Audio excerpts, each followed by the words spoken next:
Halo, salam kenal, nama gue Kumil, seorang pembaca cerita ulung atau disingkat pemulung. Perkenalkan, nama saya Ahmad Fahrizal dari Malang. Kenalin, nama gue Kori.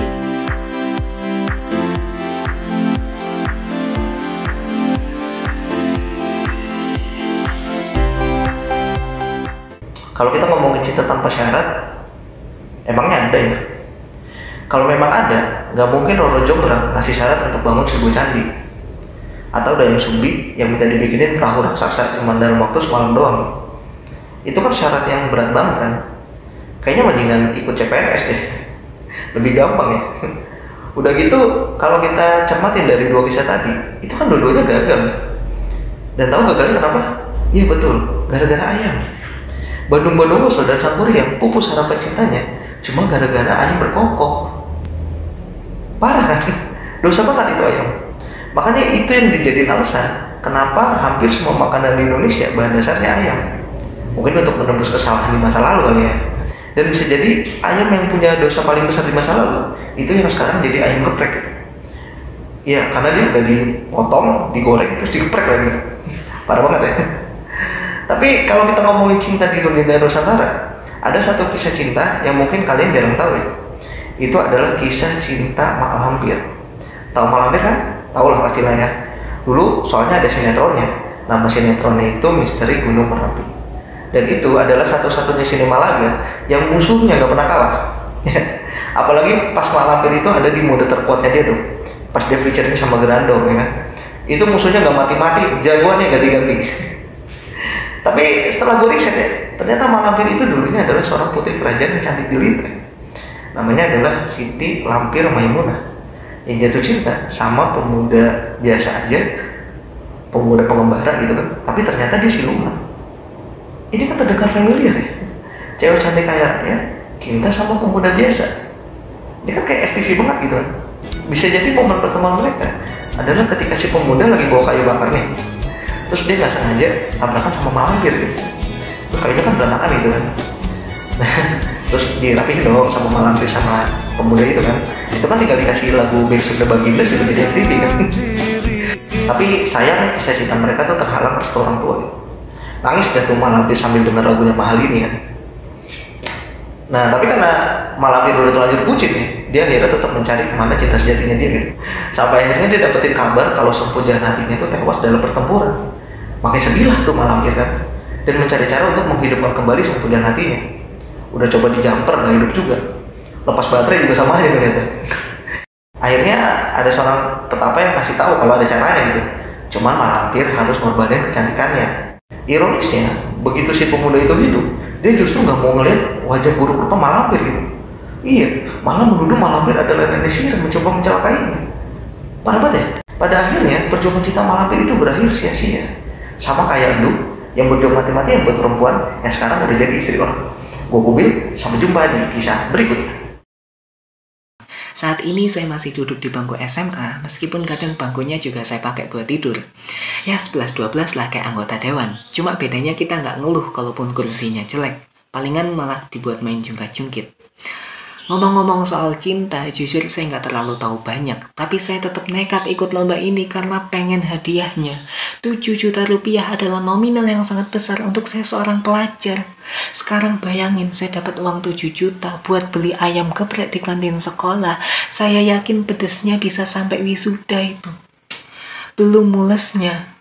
Dan yang bikin saya tertarik itu juga dari temanya, ada cinta di Nusantara dan memetik inspirasi dari cerita rakyat di Indonesia. Dari dua tema ini kita bisa tahu bahwa sebetulnya kita adalah bangsa yang bucin.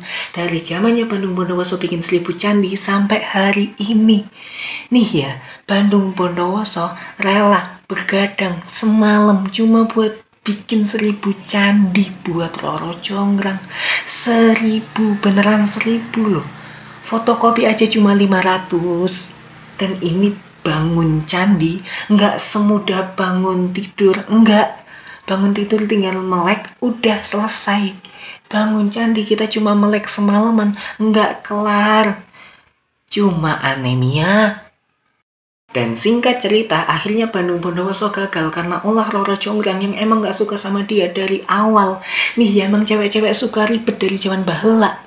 Kenapa nggak ngomong jujur dari awal? Kenapa nggak bilang aku nggak suka sama kamu? Selesai masalahnya di sana.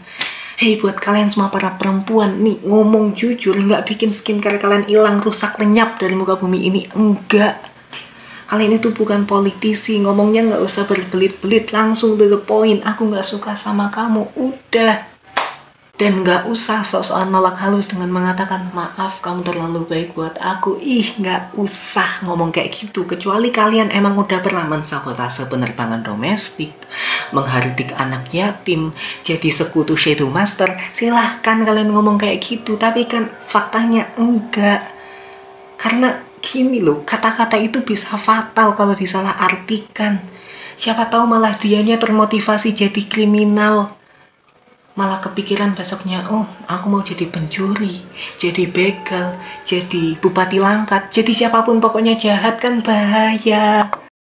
Temanya itu ada cinta di Nusantara, makanya gue pengen ngebahas soal Roro Jonggrang sama Bandung Bondowoso.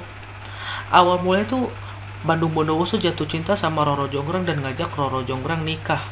Tapi Roro Jonggrang nolak karena tahu Bandung Bondowoso yang ngebunuh ayahnya waktu perang. Karena nggak terima cintanya ditolak, akhirnya Bandung Bondowoso memasukkan Roro Jonggrang ke dalam penjara. Jadi ini nih asal mula orang baper dikit langsung lapor polisi. Makanya kayak zaman dulu itu penjara penuh bukan sama orang-orang kriminal tapi sama orang-orang males nikah. Di dalam penjara setiap hari Bandung Bondowoso mendesak Roro Jonggrang untuk menikah gitu. Ya ayo kita menikah gitu. Bahkan sampai suatu hari Bandung Bondowoso nggak ngajak nikah tapi ngajak Sun Mori. Ayo kita ke puncak. Lah gas kuy. Karena kesel setiap hari didesak gitu, akhirnya Roro Jonggrang membuat syarat gitu. Buatkan aku 1000 candi dalam semalam gitu. Kalau kamu bisa kita menikah gitu. Bandung Bondowoso mengiyakan, tapi habis itu pusing palanya. Sekarang gini aja gitu, bikin 1000 candi dalam semalam, siapa yang nggak pusing? Karena pusing akhirnya Bandung Bondowoso meminta bantuan para jin gitu. Di sini kita jadi tahu nih zaman dulu jin kalau gabut jadi kuli. Makanya kayak zaman dulu kalau ngelihat batu terbang, kayu-kayu terbang, santai aja orang sekitar gitu. Ah, Bu Sumi itu renov rumah. Waduh. Dengan bantuan para jin, candi hampir selesai dalam waktu sekejap gitu. Roro Jonggrang yang ngeliat candi hampir selesai resah, akhirnya ke hutan ngebakar hutan.